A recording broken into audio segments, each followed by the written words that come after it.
fighting a massive invasion to total devastation.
De acuerdo con los reportes que ha hecho Ecopetrol, tenemos una afectación de 24 kilómetros entre la quebrada Lizama y el Caño La Muerte y 20 kilómetros en el río Sogamoso. Si encontramos que Ecopetrol no facilitó información o escondió información que era relevante para evitar que una tragedia como esta sucediese, se agravaría mucho esta situación y estaría sujeto a drásticas sanciones muy esclarecentes por parte de la ANDA.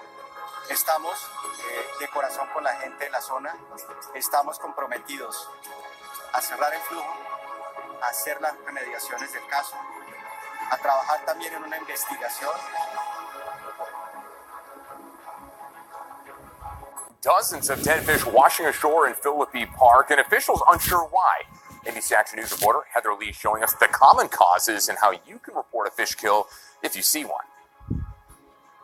They seem to wash ashore with high tide. We're not seeing any of the fish right now, but yesterday, dozens of them lined this shoreline, and folks out here are concerned. They're wondering what's going on in the water. Avoiding a dead fish was hard to do on the shores of Old Tampa Bay and Philippi Park Friday. It was really quite devastating. I mean, I bring my dog Haley here all the time, so the thought of something perhaps being in the water or just some more information on what would be going on would be really helpful. By today, the fish were gone. Between the rain and the tides, the fish could be a mile away from here or in the middle. But David Nadelson says what killed them is still concerning for him. It'd be nice for them to come test the water here and maybe FWC look around the shoreline up and down this part of Upper Tampa Bay. He's in the water all the time, kiteboarding. Something made the oxygen level lower that killed the fish. I don't think it's pollution. I wouldn't think, because there's no water treatment plant, there's no factory. We reached out to FWC. Officials say they haven't heard of a fish kill in that area, but we're passing along the info to their fish kill hotline staff. Officials say algae blooms and red tide can also kill fish, plus a lack of oxygen in the water can suffocate them. Now, if you see a fish kill, you can report that to FWC and help them keep track of the impact. We posted that hotline on our website, abcactionnews.com. In Pinellas County, Heather Lee, ABC Action News. Overnight, at least 4 reported tornadoes tearing through the South. New video this morning from north of Jackson, Mississippi. Roofs torn off of homes and businesses. Lightning strikes sparking fires and powerful winds ripping the roofs off homes in Texas. My husband was at the neighbors and he called me and said, get someplace safe, it's a tornado. At Texas A&M University in College Station, students fleeing for cover as torrents of rainwater poured into buildings. Oh my gosh. Flooding submerged cars, stranding drivers in that city. And in San Antonio, rescuers wading into the rising water. The guys were wading and were, holding on to trees and pretty fast-moving water. Flooding and relentless winds wreaking havoc. Not a small street, but now it's mostly a river.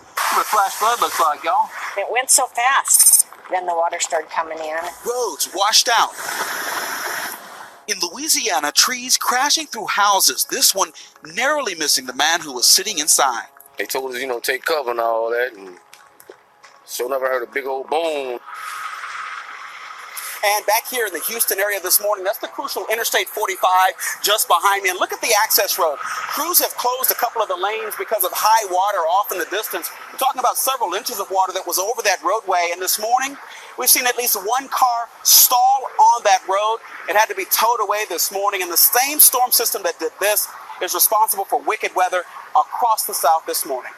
Is Cape Town's water crisis a cautionary tale for the rest of us? Joining me from Los Angeles to discuss the global implications is James Familietti, a senior water scientist at NASA's Jet Propulsion Laboratory. Thanks for joining us. So, is Cape Town a harbinger of things to come? I think Cape Town is really a wake-up call for other cities around the world. Again, climate change, changing extremes of flooding and drought, population growth, income inequality. These are all factors that we have to include in our water resources management. And if we don't, then the threats, the potential for day zeros around the world is really heightened.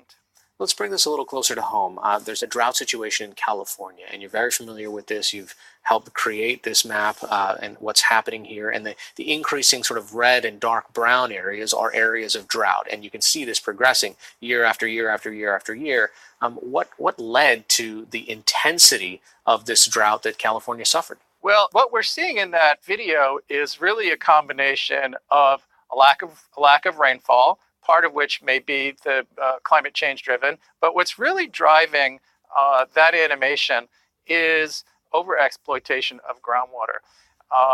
And this is a problem that we've had in California for over a century. We use the water to fuel our agricultural sector, which is quite productive, but we've been using it without any regulation, any significant regulation until now. So only recently in 2014 did California pass the Sustainable Groundwater Management Act to try to slow the depletion of groundwater, but still that will take a couple of decades to fully implement. A judge ruled coffee shops must serve coffee with a cancer warning in California. The judge said yesterday that chains like Starbucks and Whole Foods must post signs telling people about a possible cancer-causing chemical in their coffee. The chemical, called acrylamide, is produced in the roasting process. Anna Werner is here with what this means for coffee lovers. Anna, you're trying to ruin my morning. I keep drinking the coffee. Yeah, good morning. The lawsuit was filed under California's Prop 65. It requires businesses to notify consumers of exposure to cancer-causing chemicals. Now, while the coffee industry has long claimed the level of acrylamide in coffee is harmless, the judge ruled it failed to prove there's no significant risk.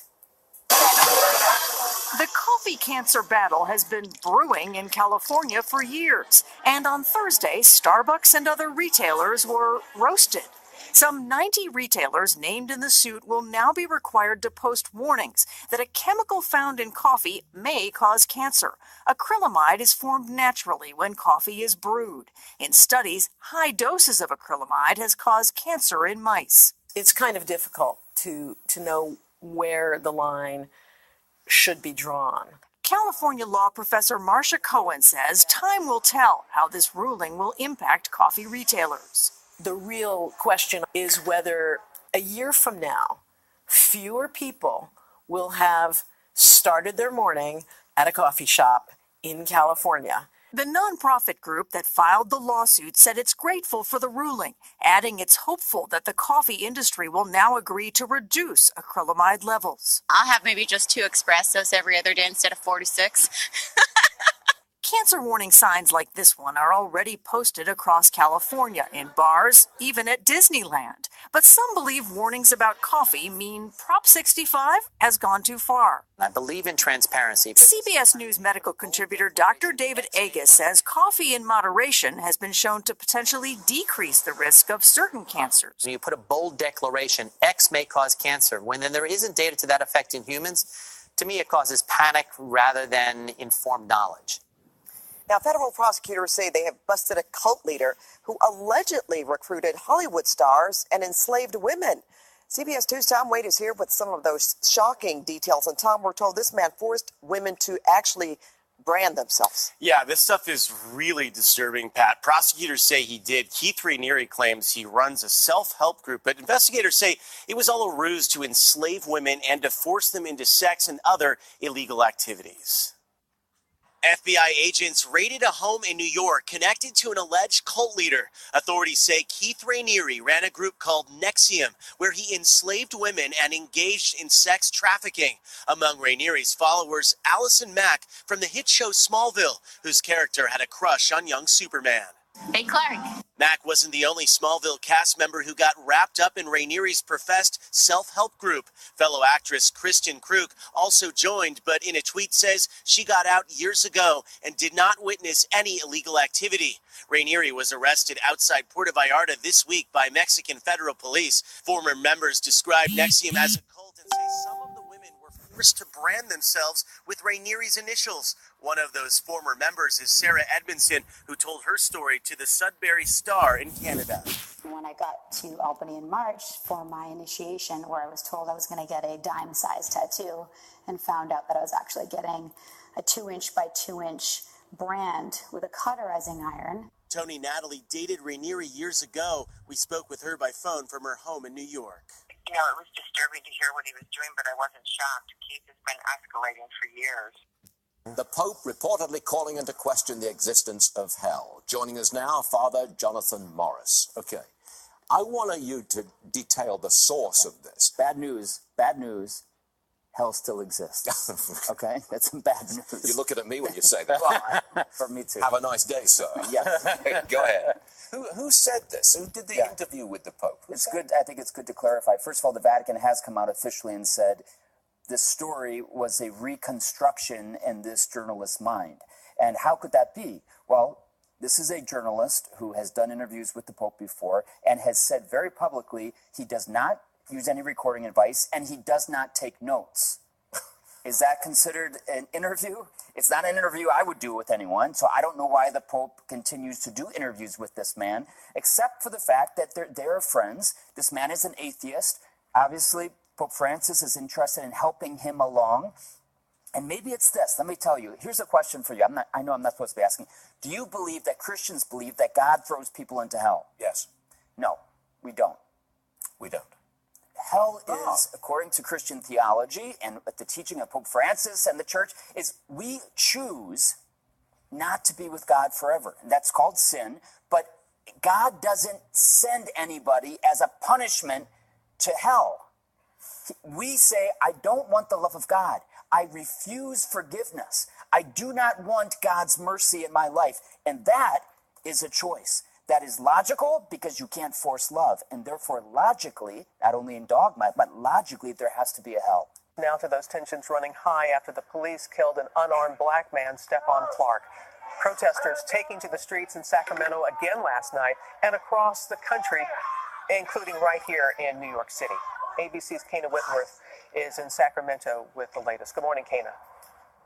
Robin, good morning. An emergency interfaith town hall meeting was held last night after another day of protests. California Highway Patrol blocking demonstrators from getting on the highway.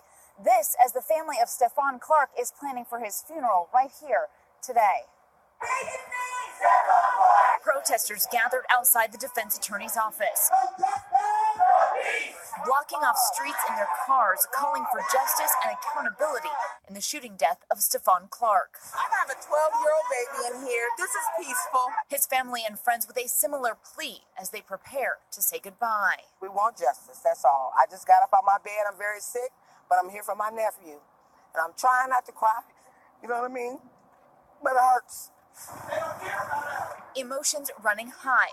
Clark's brother confrontational once again, having to be carried into the wake and issuing an apology to the mayor just one day after he interrupted the city council meeting with demonstrators Tuesday. He later apologized. That's why I came to apologize to the mayor.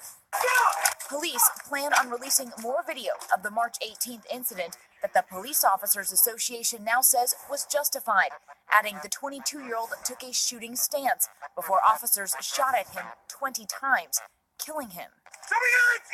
Clark's death refocusing the national spotlight once again on gun violence against black men by police officers and the calls for change spreading coast to coast. The White House calling the national outrage a local matter. And that's something that we feel should be left up to the local authorities at this point in time. Overnight, hundreds taking to the streets in New York City, with the NYPD arresting 11 people. Boeing, America's largest aerospace company, was reportedly hit by a computer virus today, and there is fear it could cripple production of key aircraft components. Boeing's chief engineer reportedly sent out a memo calling for all hands on deck. The virus is identified as WannaCry, linked to North Korea, which disabled computers around the world last year. Pilots in two different planes, one a Learjet, the other an American Airlines jet, reported seeing a mysterious object over Arizona last month, we have learned. The exchange with air traffic control sounded like something out of the Twilight Zone. 71 Papa Golf, go ahead. And there was anybody above us that passed us like 30 seconds ago? 71 Papa Golf, negative. Okay. Something. A UFO. Yeah. It's American 1095. Yeah, something just passed over us. Like I don't know what it was, but it's at least 2,000 to 3,000 feet above us. Yeah, I passed right over the top of us. No one has figured out what it was. Other pilots did say they saw nothing. If you need to talk, I'll listen. Only if you're comfortable. Please send me a picture of yourself. I will continue to pray for you and your brother. You can write back. These are just a few examples among the stacks of fan mail obtained by our partners at the Sun Sentinel. Hundreds writing to Nicholas Cruz, men and women, young and old, from all over the world, from New York to as far as Germany. Some offering friendship, encouragement, or even money.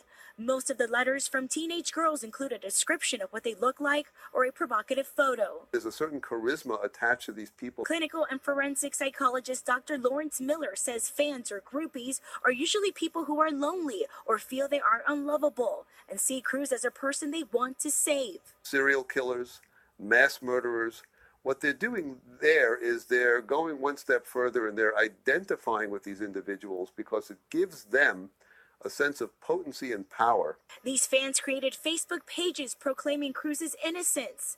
Others sympathize with Cruz because they say he was bullied, orphaned, and diagnosed with mental illness. Any situation like this is difficult to for some people to fathom, which is one of the reasons we're writing about it, is to, it's just, there's this segment of society that is attracted to this type of thing. Next to those mounting tensions between Russia and the U.S., tonight the Kremlin announcing the test launch of a new intercontinental ballistic missile called by critics Satan II. Are they risking a new arms race? ABC's chief global affairs correspondent Martha Raddatz joins us now from Washington. And Martha, that new missile test comes as two Russian planes are standing by, ready to take off with expelled diplomats back to Moscow. That's right, Tom. Those two Russian government planes landed at Washington's Dulles Airport, a U-Haul being unloaded next to it, just waiting for those 60 diplomats to get on board and get out of the country, all in response to the nerve agent attack on the former Russian spy and his daughter in Britain, and in Moscow, retaliation. It is 60 Americans being sent home. This is Russia released video of the test launch of a powerful new generation of nuclear intercontinental ballistic missiles. But ABC News has confirmed that President Trump warned Vladimir Putin earlier this month in a phone call, if you want to have an arms race, we can do that, but I'll win. Nothing we want to think about, Tom. The first night of Passover follows a day of violent clashes in the Holy Land. At least 15 Palestinians were killed and more than 1,000 wounded, fighting Israeli troops along the Gaza border. With more on this, here's Roxana Saberi.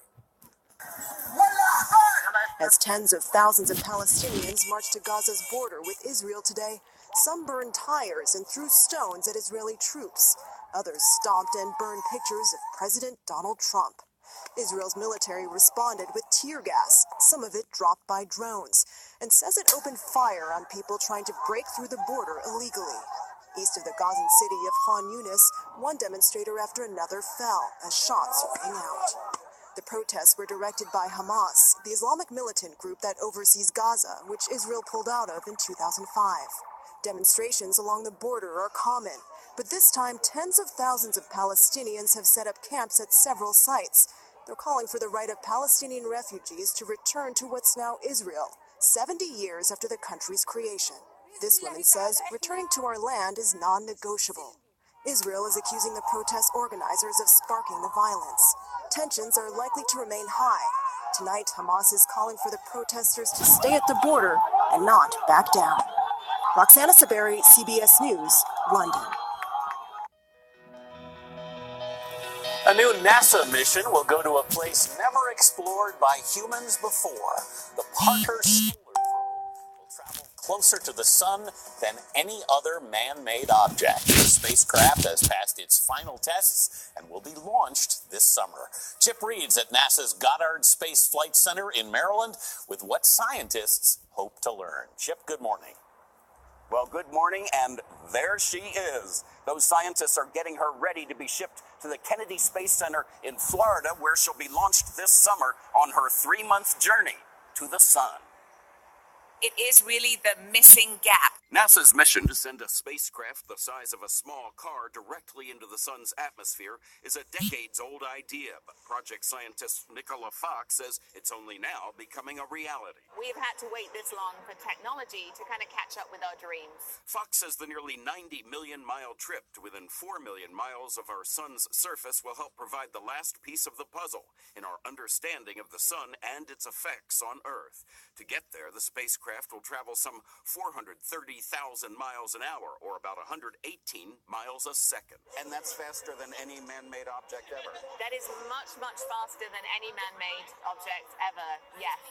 To withstand temperatures of nearly 2,500 degrees Fahrenheit, the robotic spacecraft will have to maneuver on its own to make sure this 4.5-inch thick heat shield stays between the probe and the sun. One of the burning questions these scientists hope to answer is why the atmosphere of the sun, or the sun's corona, is some 300 times hotter than the surface below it. That'd be like being at a fireplace, and as you walk away, it gets much, much, much hotter.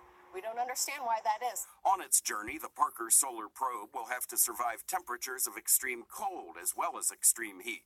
And astronomer Dr. Nicolene Vial showed us the chamber used to test the spacecraft. To use a scientific word, what is this enormous contraption? This is the thermal vacuum. The thermal vacuum? Yes. What do you use it for? That's how we test the environment and make sure that the spacecraft and all the instruments can withstand the hot and the cold of space. And so it has already passed? Yes. It's ready to go? It's ready to go.